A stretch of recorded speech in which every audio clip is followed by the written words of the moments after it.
Distinguished guests, ladies and gentlemen, a very good afternoon. And it is a real pleasure to have you with us at today's Fireside Chat ahead of our annual appreciation event. This year really marks a significant milestone for SIAC with the launch of this 7th edition of the SIAC rules, which came into effect on the 1st of January. And this evening's discussion offers a behind-the-scenes look at the making of the SIAC rules 2025, from drafting and deliberation to finalization, and explores the key considerations and innovations that shape this latest edition. We are heartened and encouraged that the new rules have resonated with the arbitration community, and the feedback we have received has been overwhelmingly positive. And we will continue to ensure that our rules remain relevant and updated in line with international trends and developments. At the core of these efforts and in formulating the SIAC Rules 2025, we remain guided by 3 core objectives. First, fairness of the proceedings.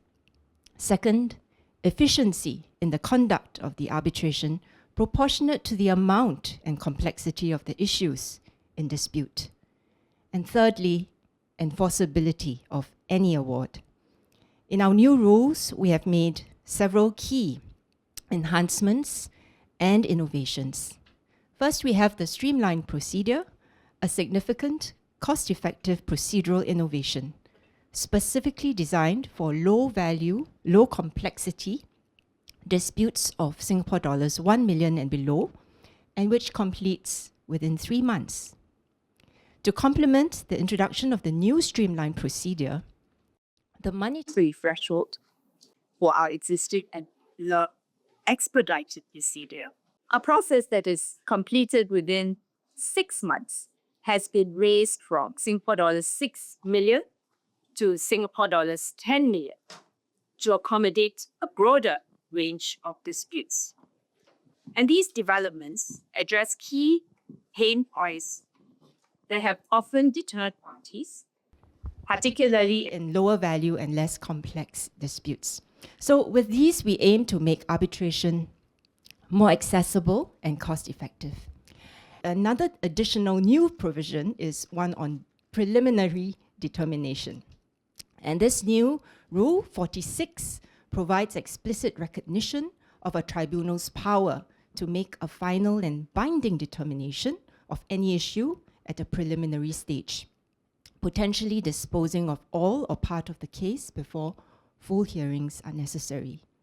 We have also enhanced our existing emergency arbitrator procedure and introduced a new innovation, which is a provision to enable a party to obtain a protective preliminary order, or PPO for short. We believe SIAC is the first international arbitration institution to introduce PPO as a form of pre-proceeding relief under the emergency arbitration provisions. And this process addresses a critical issue, which is how to ensure EA proceedings are not rendered ineffective before an emergency decision is issued.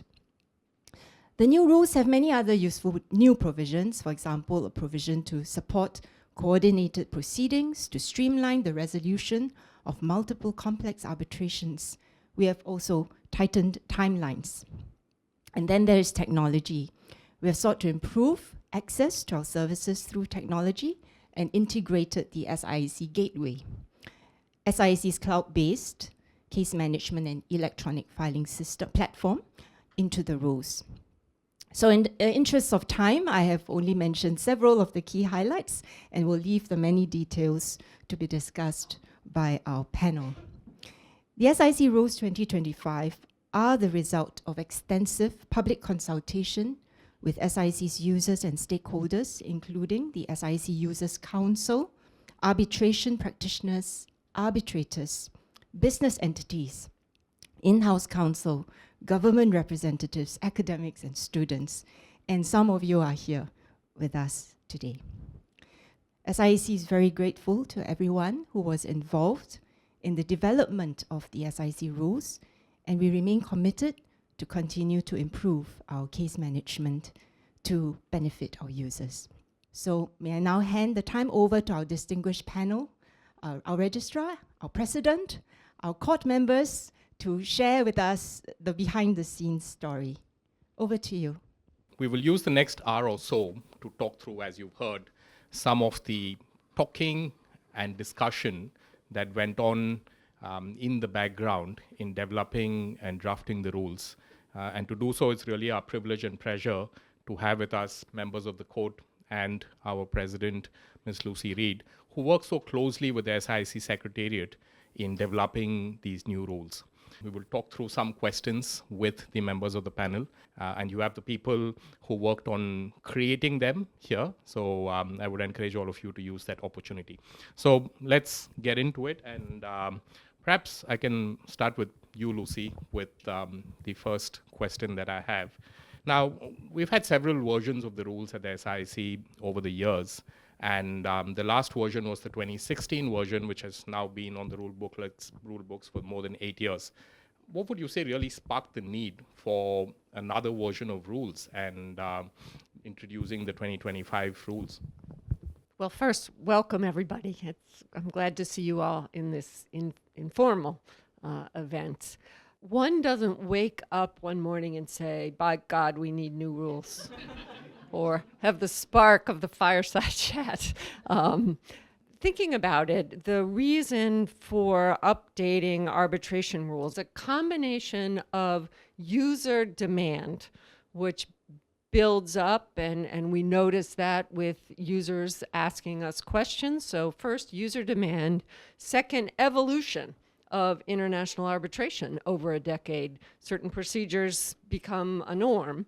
And should be reflected in the rules. And third is codification of things that are happening anyway, which belong in the rules. So, for example, on demand, we sensed a demand for the streamlined procedure that Gloria described for mostly, but not always, modest cases that people want to be leaner and faster and less expensive. We're already having streamlined arbitrations filed. We're already having people opting out of the streamlined procedure. In terms of demand also, though we'll talk about, this will come up a lot, is the emergency, ex parte emergency relief for those rare but very urgent instances of a bank account being emptied out or a ship leaving port, where if the claimant asks for it, then the event is likely going to happen. So, but that's a big step forward. But that was demand more than anything. In terms of evolution, for example, third-party funding is here to stay. But we wanted to put in the rules a prohibition against tactical use of third-party funding to conflict out an arbitrator at a convenient time, usually the night before a hearing. And in terms of codification, early dismissal, arbitrators could do it anyway. In terms of a preliminary decision on an issue, arbitrators could do it anyway. So if you put it in the rules, my experience is that stiffens the spine of arbitrators. They feel much more confident to take that kind of step. So all those things came together, and we worked on these over 2 full years. I mean, it's not like in a quarter you can come up with new rules. Thank you, Lucy. Perhaps I can start with you, Hawking, because you wear multiple hats, particularly as counsel and as arbitrator. How important is it to users, to your clients, for there to be updates to rules? Or would you actually prefer if rules remained constant over a period of time, because that encourages certainty and predictability in how an institution functions? But I think for the users, I think it's quite important to innovate. And we also have competition. So if the other institutions are introducing stuff that the users want, I think we will have to see whether SIAC can also do the same. Yeah. But for counsel, I'd rather stick to the old rules. I believe that rules must be alive to change and practice, but rules must not change too fast, because it needs time to mature, to learn from the mistakes made, the interpretation and lessons learned, so that jurisprudence and decisions can sort of grow from it, or come out from it. So I think this time round it is necessary, because it's been 8-10 years now. So the last one was 2016. This is 2025. So It's just about right. Not too often, not 3 years, not 2 years. Yeah. And in terms of the development of the rules themselves, of course, there was a public consultation period where we received substantial amounts of feedback. In fact, we sat in this very room about a year ago to talk through some of that feedback and what we were hearing from our users and from lawyers out there. Subsequently, the court was then broken up into smaller committees across the entire strength of the court to look at specific areas and sections of the rules in which all of the members of the court were involved. And perhaps, Ben, I can raise this to you. Were there any particular provisions, rules, in your experience working with the committees of the court which sparked vehement disagreement? And people just said, no, we can't have that on the rule book. Yeah, it was really quite an engaged process. It's an opportunity to engage everyone in the discussion. But a lot of it was very useful and was actually taken on board. And when we got into our committees, I was chairing one of those committees that it was like herding cats, because everybody had their ideas and everybody was actively participating. Again, I think it's a very positive thing.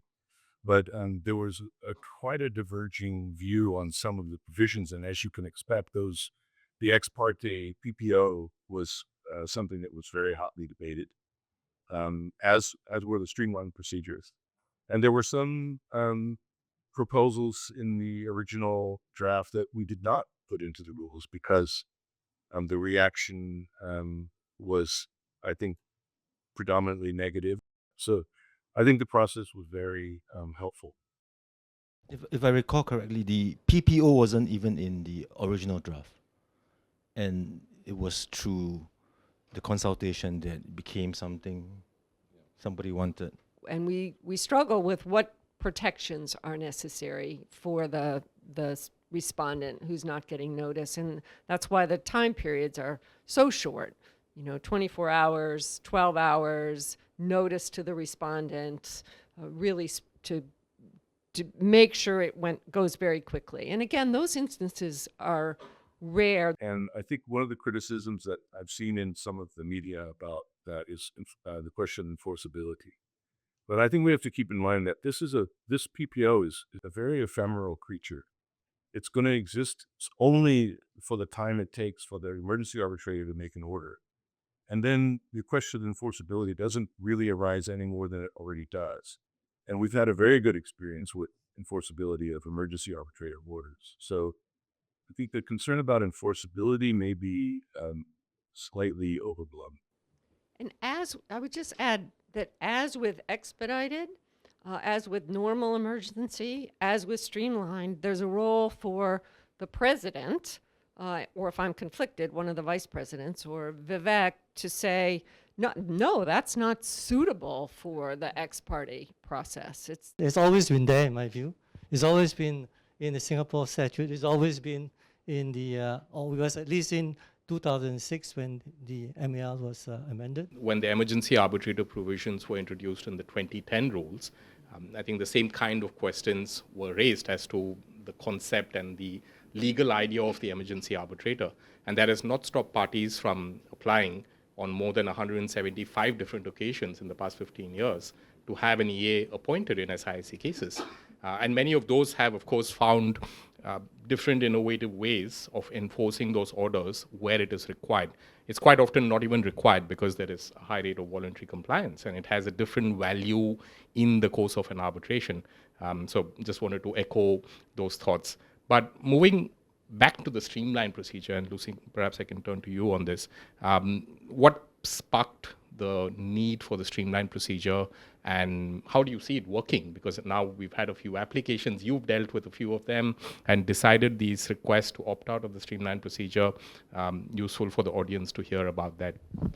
I think others can jump in, but everyone in this room has heard the complaints about arbitration being too slow, too expensive, inefficient. It got us on the court and in the Secretariat to talking about what kind of cases should be faster and leaner and more expensive. And generally, it is smaller value cases. And I underscore generally because Streamlined, parties can agree to use Streamlined for billion-dollar arbitrations if they want to. That's in the rules. But generally, smaller claimants will be deterred from arbitration that takes a long time and can cost a great deal of money. So that led to the discussion about how streamlined it should be. And we said it, quite robustly with a 3-month process. It's a sole arbitrator, no document discovery, no written evidence, no oral evidence. And if has to be a hearing for some reason, it would be remote. So those are all things that lead to speed, and the award can be a summary award. But then we bumped into our expedited procedure. And what's the difference between streamlined and expedited? So we upped the value of a starting point for the expedited procedure to 10 million. One criteria for that is if it's under 10 million but over 1 million, because we had to remember that we had streamlined for the 1 million ones. And we don't want to give the idea that small cases are any less difficult or less important than big dollar cases. I think you've all seen small cases that are incredibly difficult to decide and big cases that aren't hard to decide. We hope that we've thread this needle in a helpful way to companies and individuals for arbitration. But having said that, I was first wondering, why do we need so many different processes, different styles? And I thought maybe that's not so bad. After all the discussion, I came to a view that, well, it's like you go to a restaurant, there are different menus. You have a breakfast menu, brunch menu, lunch menu, dinner menu. So why not provide the same thing, the full venue for everybody to choose? With each iteration of the rules, there is a lot more for the institution to do and a lot more for the court to do and a lot more for the president to do. Is that something you view as a positive development, an unavoidable development, or not necessarily a good thing? I don't think it's a bad thing. I thought it was useful to have the streamline as well, because we keep saying that we want to nurture the next generation arbitrators. And the streamline sounds like something they can get into. And I am sure the appointing authority would consider that when they appoint arbitrators for the 3-month cases. And the younger lawyers are very quick. They're much better technology. They can come out with the drafts very quickly. Do you think it's better to have lesser procedures, pre-constitution applications, or is this the right amount for the user's needs? But I think in this case, the debate we were having at the end was really, do we need this to be a separate procedure in the rules, or could this be an adaptation of the expedited procedure, whereby for cases that are of a certain very small value, you have a practice note, and parties could opt into that to run their dispute along the lines of what is now implemented as the streamlined procedure as part of the expedited procedure. And then if it has to come out, it's very easy. It's already in the expedited procedure. You just continue on. But I think the point is that it's there, whether it's a practice note or some reference to an appendix in the rules. That is there, it's available for parties. But I think this is all part and parcel of our service as an arbitration institution, provider for parties to resolve their disputes in various ways. Institution is not deciding it for the parties or on behalf of the tribunal. So I don't see anything bad here. And that's why people opt for institutional arbitration rather than ad hoc arbitration. Surely they want some structure, they want some certainty and predictability in terms of the process. So what we are doing, I think, is in the right, is correct balance. On the streamlined procedure, I just wanted to add one other point, I think, from the Secretariat's perspective, is the way international arbitrations are run, there is a certain expectation of a kind of Rolls-Royce procedure in every case, where you have this set process of submissions and then document production and then witness evidence and expert witness evidence, and you have an evidentiary hearing and post-hearing submissions, and then you have an award. But there's certainly a category of cases where you don't require all of those steps in the process to be used. And the streamlined procedure is one way also of providing that marker to parties and tribunals to say, carefully consider whether you need any of these steps in cases particularly that are low value, low complexity. And by making it the default in the rules, you then force everyone to think about whether you actually need those. And then consequently mandate a time limit of 3 months, which then says, let's do away with what's not necessary. So I think that's also part of the thinking behind the way it's structured in the rules and why it was developed in the first place. I'm hoping that arbitrators that sit in streamlined procedures and also in expedited procedures get braver in issuing summary awards. Arbitrators now, including myself, when we do something expedited, I feel nervous about giving a truly summary award, which would be one without procedural history, summaries of the parties' positions and reasons, of course, reasons, but summary reasons. And I'm hoping we'll have some court cases over the next few years that affirmatively, expressly approve what are truly summary awards in order, again, to stiffen the spine of arbitrators to get things out quickly. Let me go back perhaps again to the court committees that Ben spoke of. Having received such large feedback from the public consultation phase, did all of you in your committees have to balance what you were hearing from the users against what you felt and what the institution felt was the right approach? And was there instances of divergence between the two that you had to harmonize? Well, the Secretariat was incredibly helpful in this regard because each committee was given a summary of all of the input that they had received from the public consultations, and then also opinions from the Secretariat about some of that feedback and some other issues. And so that was incredibly helpful. And then we took that into the committee, and when you have 5 lawyers, you get 6 different opinions. So we had, all of our views on these things, and it was quite a rigorous and time-consuming process, but I think it was incredibly helpful what the Secretary did. There were cases where the public input, the user input, really carried the day and influenced our views, and there were other times when we thought, okay, we understand where maybe it's a complaint or a suggestion, we understand where it's coming from, but it's not really practical for us to implement that into the rules. So that was the experience on our committee. And then when we all gathered together, all the committees shared what their feedback was, what the debate that they had been, and we all then got a chance to debate the issues that the other committees had covered. So it was a really educational and interesting process, I thought. One thing that became loud and clear from the public opinion is a preference that SIAC not adopt the practice of publishing redacted awards affirmatively, or taking the step that we will, unless you opt out, publish redacted awards. There was a deep expression of maintaining confidentiality, which is something that many court members, including myself, wanted to do anyway to distinguish SIAC from other institutions. And so the rule, if the parties agree, then SIAC may publish a redacted award, but I think that's not going to be encouraged, and I think it will be rarely used. But news alert, we will be publishing, we're ready to publish in the next few weeks, redacted challenge decisions, selected ones that will be illustrative of recurring issues in challenge of arbitrators, because we think that that will be helpful for other users as compared to, a run-of-the-mill commercial arbitration award.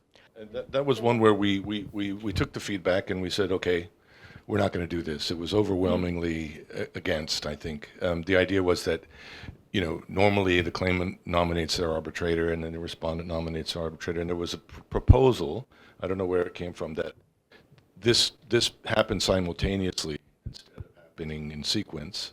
Yeah, and then there was also the list procedure for appointments. Yes, there was a proposal in the consultation draft for us to adopt a list procedure in appointing arbitrators, and the consultation draft actually set out the process in the list procedure, which incidentally, while the rules were in consultation draft, were in fact agreed to by many parties in cases ongoing at SIAC. But at the same time, the feedback, I think, Hokeng, in your committee, was that it may not be necessary to be set out in the rules, if I'm not wrong. The rules are really quite detailed, and it shouldn't go past 100 pages. So I see it's 98, so that's the limit. An example that was debated was the preliminary determination, because some people feel that it's being done, but others felt that it was not so clear, and we can make it clear by having it in the rules. So we'll go with the collective decision. Yeah. I have in my committee actually a very strong push for against third-party funding disclosure. So it's actually quite a strong push back. Why are you giving the arbitral tribunal the power to ask for disclosure of names, the funding agreement and details, and whether they are committed to pay adverse cost orders? Why are you giving advantage to the respondent? So we had that kind of feedback, and we saw that it was quite a one-sided thing. It's obviously from one sector of the community.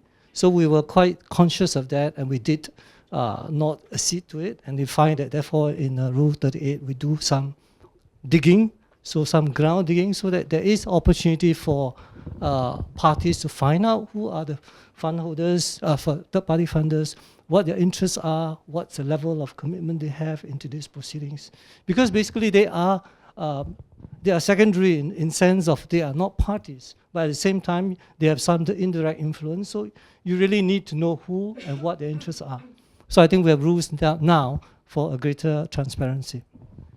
At the same time that the new rules were introduced, we published new practice notes on the administration of our cases, another practice note on the appointment of tribunal secretaries in SIAC cases, and a new code of ethics for arbitrators appointed to SIAC cases with clearer direction on obligations to disclose, and more importantly, undertakings as to availability to act as arbitrators on cases.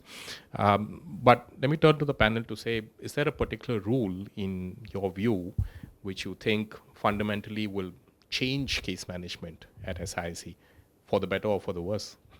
My sense is that it won't fundamentally change case management, but there is a value to adding certainty around practices that are already being widely used and codification of norms that have developed in SIAC arbitration. I think it's indicative of how good the rules were that we are only now revising them 9 years later. There are some innovations that everybody talks about, but most of the changes are really bread and butter changes that codify practices that have developed, and it helps give arbitrators and counsel and parties some certainty about what they're getting into and avoids unnecessary debates about how to proceed. So I think it's actually not going to fundamentally change, but it may make things a little bit smoother and more efficient. And I think the answer to your question in one word, efficient word, would be no. But there are some things in the rules that I view as wishful thinking, that if they were followed, it would change arbitration. One is we've put in, the 90-day aspirational rule from not from the closing of the proceedings, which is the day before you send your award in to be scrutinized, but from I've been there, the last written submission or oral submission, that it's hard to police. And one of the things I say when I discuss that is, well, okay, the parties and their counsel have spent 4 years building their cases, and we're supposed to in 60 days turn around a reasoned award it. But I think it's important nonetheless to have the 90 days in there.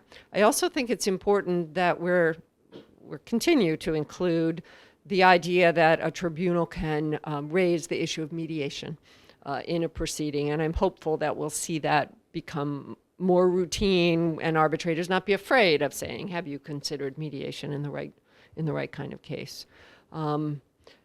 This won't change proceedings, but I wanted to bring up the preliminary finding rule. I've been in cases in the past where a tribunal will make a preliminary finding, which seems to help streamline the proceedings. Something gets done and out of the way, only to have one party bring it up again and ask that it be reopened with new evidence or new arguments. So we had a debate about whether we should legislate, if you will, in the rules that a preliminary finding, capital P, capital F, is final and binding.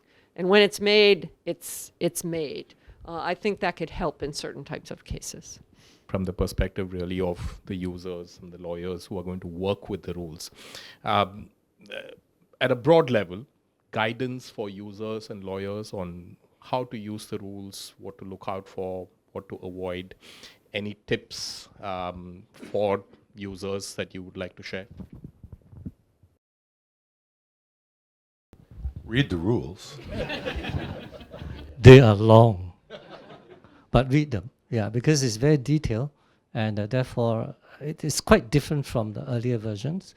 Be aware of the options. For example, now you can file a normal emergency arbitration application without putting in the notice of arbitration. That used to slow people down. Now, things happen. We have pending today, of course, an application for emergency arbitration, but there are, without notices of arbitration, but there are 3 of them. And so the question arises, can we consolidate cases if there haven't been notices of arbitration that tell you what the whole thing is about?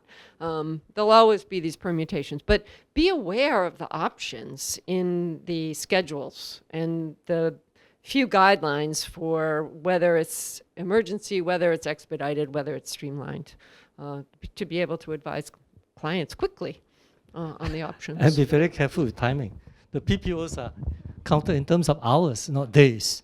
Well, the EA Schedule 1 has always worked on the basis of calendar days instead of business days. So, and very often they do come in on the weekend, as you know. So it can be dealt with over the weekend as well. What is the biggest challenge in terms of creating new procedures, new rules, but at the same time trying to ensure that you're not going too far, you're not creating new legal concepts altogether, but at the same time maintaining a sense of consistency across different versions of rules? Looking forward in particular, now that the 25 rules are done, what's next for SIAC in your view? What should the institution be looking to create, and what's the challenge?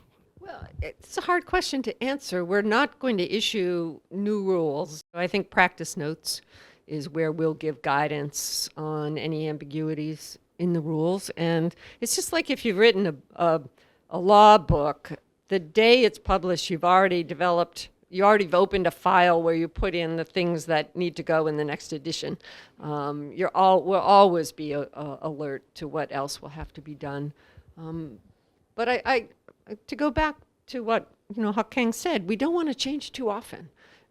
It would hurt the reputation of any institution if the foundations are fairness, equality, treatment for the parties, due process, relative speed, and reasoning. So I think they're in there. I say amen.